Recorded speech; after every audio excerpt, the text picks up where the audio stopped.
Hi guys, welcome to another edition of FAQ on trading, the frequently asked questions about trading. I get asked all the time about what do you do? How do you mitigate when you lose during the day? I get flustered. Do you revenge trade? How do you keep so calm and start trading another trade after a big hit during a day? Do you walk away? What do you do? Please help us. And the only way I can do it is that I'm not human, guys. I lose all the time. But at the end of the day, I make money most of the time. Knock on wood. That's what we should do as a day trader, right? That's how I become consistently profitable. But during the day, I lose all the time. But the difference is this: I lose manageable. But there are cases where I am human and I fuck up. I mess up. And so today I messed up. So I wanted to make a video to talk about that. So I've been trading really, really well, guys. I've hardly ever had a red day this month. So I came in very arrogant, thinking I could bank. And I was very upset that I did not size up during this streak. And I'm like, I got greedy. So I'm like, I'm going to trade everything. I traded way too many stocks today. 1, 2, 3, 4, 5, 6, 7, 8, 9, 10. Like over 10 or 12 stocks today. Because I wanted to bank. And so what resulted was this. Careless. I didn't even see CARV run, which resulted in a $23,000 loss within the first hour of trading. $23,000 I was down, 2 accounts, 12,000 each account, right? And I'm like sitting there stunned, like what the hell happened?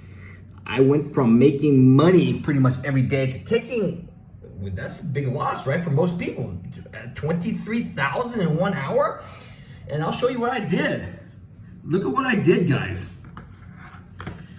I shorted, of course, at the outer line, expecting to cover down here. Goes a couple dollars scalp or so, a dollar scalp.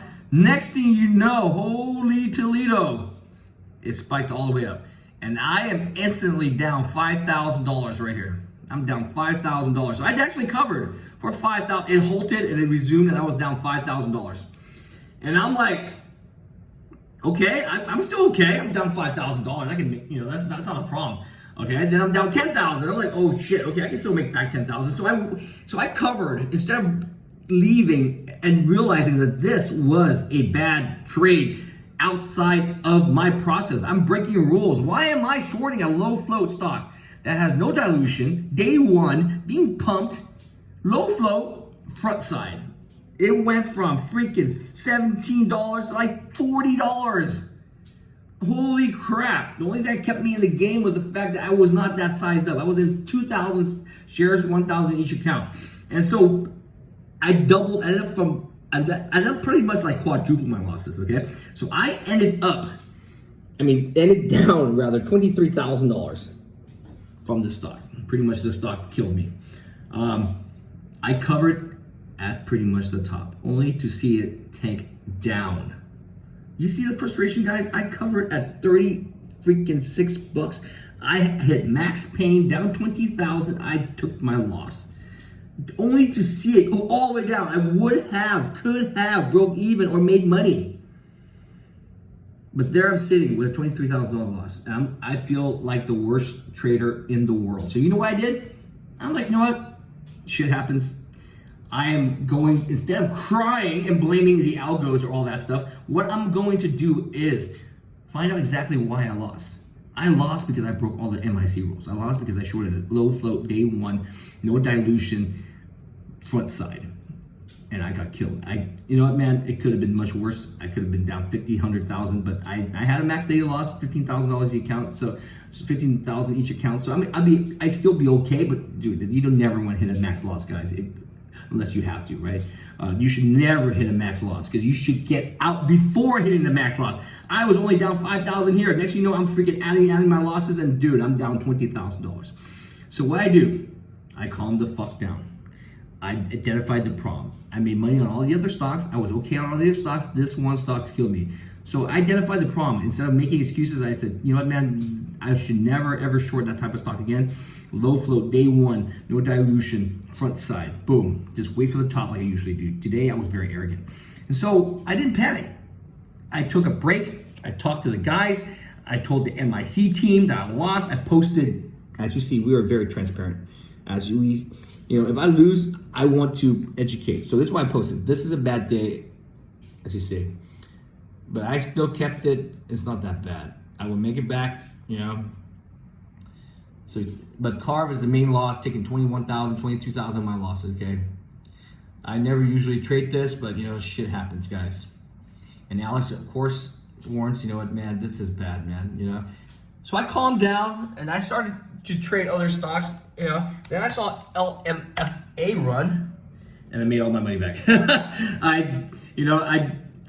This is a great channel trade, you know, oops. Well, this thing kind of crashed.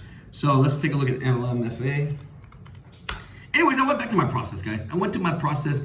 I did not touch these stocks. You know, I waited for the top to happen. Notice this. I didn't chase the first one, you know, and then I covered, you know, I stopped out where I needed to stop out to. Oh, what the heck happened, guys? Let's bring this back. I've been having issues with my computer.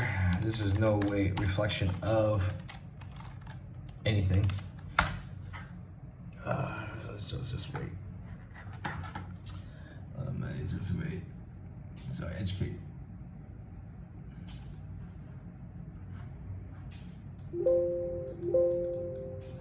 Sorry, guys. This is so stupid.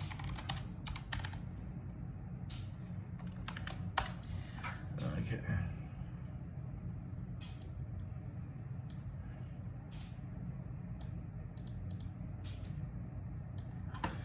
Okay. So what I did was, I'm trading another stock and I calmed down. And at the end of the day, all I lost was, I came back from the dead. I am losing like 2,400 bucks in one account.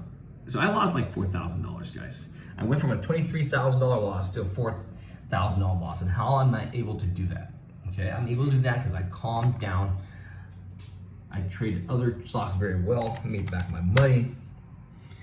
The point is this, we all lose. Do not make excuses as to why you lose.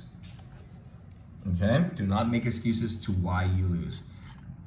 Figure out what you did wrong and change and make a plan. You know, if you can, a lot of people cannot take this loss. Okay? You have to have the max daily loss. I never hit my max daily loss. You have to have all that stuff in place. Okay, guys? So this $20,000 loss relatively is not that bad for me, but it still sucks. No one wants to lose $20,000, right? And so what you need to do is own your loss, identify the loss, and put a fence around the loss. Okay? At the end of the day, because of the fact that I identified that the reason why I lost is because I broke my rules. I will not do that again. I may probably do that in the future because we are human. We screw up. But that's why we have the max daily loss in place and all that stuff, right, guys? So I went back and I made all my money back, pretty much. This is pretty much a very small loss for me, okay? I make more than this in one day on the average. So there you go, guys. You know, man, how do you recover from a $23,000 loss? I don't need to make all that money back in one day. I never thought I was gonna make all this money back anyways. I was okay with taking multiple days, a week to make it back, 2 weeks. Doesn't matter how long it takes. The point is I was not going to revenge trade. I never revenge traded. I kept the same size. That's the key. I went back to my process and my process led me to make my money back. And tomorrow, hopefully, I will make back the other loss. But as you see, guys, maintain your composure. Do not revenge trade. If I had revenge trade, I would have blown up. But I chilled out. You know, I only had 1,000 shares in each account. So 2,000 shares I shorted at CARV, okay? And that's what survived, man. I did not add to my losers. You imagine the stock. Imagine I add size, I would have blown up and covered everything on the top. Instead, these are just 500 shares, right? So I covered the top 1,000 shares, 2,000 shares. So there we go, guys. Happy trading, man. Keep calm, own your loss, go back to your process that works.